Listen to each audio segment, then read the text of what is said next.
Hello everyone and welcome to the channel. I'm Emanuel, I'm a former Boeing 737 pilot, and in today's video let's talk about extending the centerline.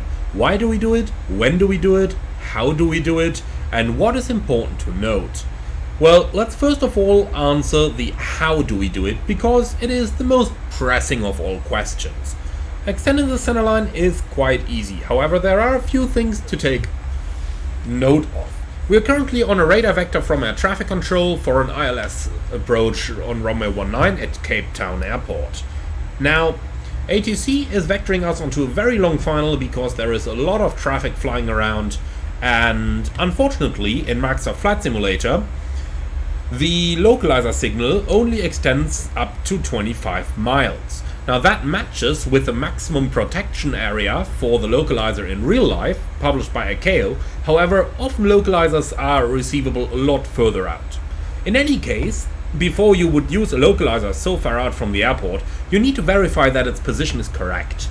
So, in the Boeing, you extend the centerline the following way. Let's take the 10-mile point, the CI-19. We put that as a direct. And then on the lower right we get the intercept course window once the direct has been entered. On there, just take the runway track that we've got up here, 191, or whichever course you want to use to intercept, like so. And now all we need to do is press execute, and now we've got an extended centerline. In order to intercept it, we can use LNAV, and LNAV is going to capture it automatically. You can also do this when you are cleared for a localizer or to intercept a localizer or cleared for an ILS, while you are still so far out that you just don't receive the ILS at all yet. Now, once we are cleared for the ILS, we are going to start our final turn, and then we're going to intercept our extended centerline. But here lies the threat. We've just extended the centerline, but we are now in a turn. When you hit LNAV, within that turn, LNAV is going to go wings level, because as you can see, LNAV draws an intercept path exactly from the heading you're on by the moment you press LNAV. And that is correct per the real aircraft.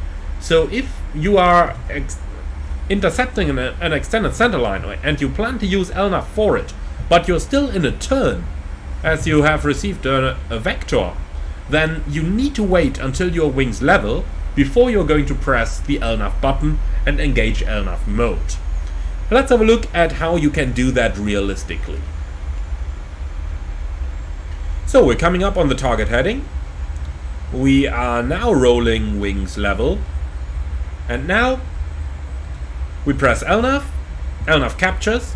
And it is a little bit hard to see, but you can somewhat see how it's once again drawn that intercept path, and now it's going to intercept the extended centerline exactly like this. And that is about as easy as it gets in order to intercept a localizer pretty much anywhere, while still not receiving it.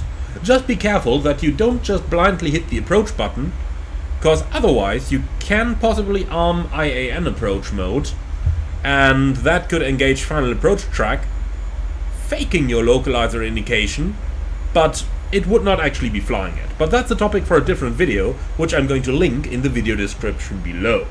Now, let's quickly talk about the why you would extend the centerline and the why you may not want to do it. So, extending the centerline in the Boeing has one big disadvantage, and that big disadvantage is the impact that extending the centerline has on VNAV.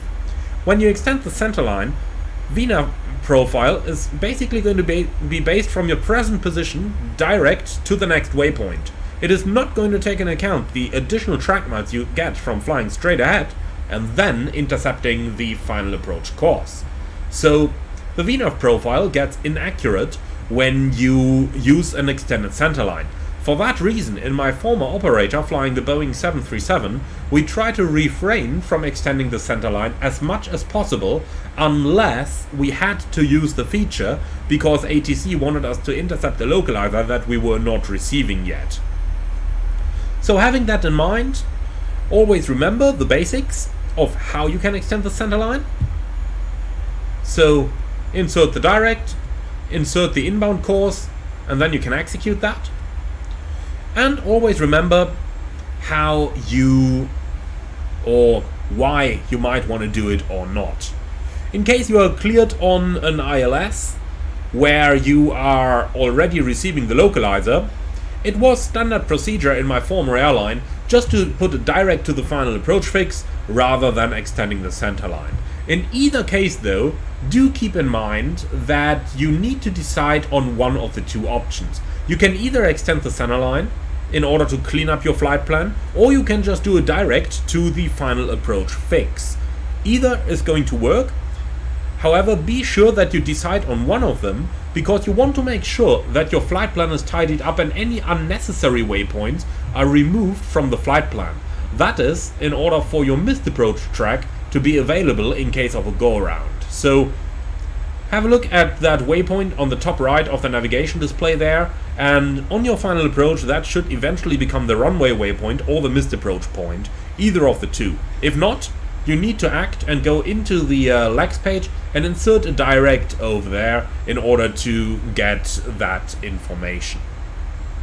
Alright, that's it for this video. Now, if you are an Airbus flyer, then I'll have a dedicated video on extending the centerline and the thoughts that go with it related to the Airbus coming up pretty soon. That's going to be it for this one. Thank you very much for watching, everyone. If you liked it, be sure to hit that like button in YouTube as well, as that certainly does help with the algorithms. And always remember to subscribe to the channel if you're interested in more.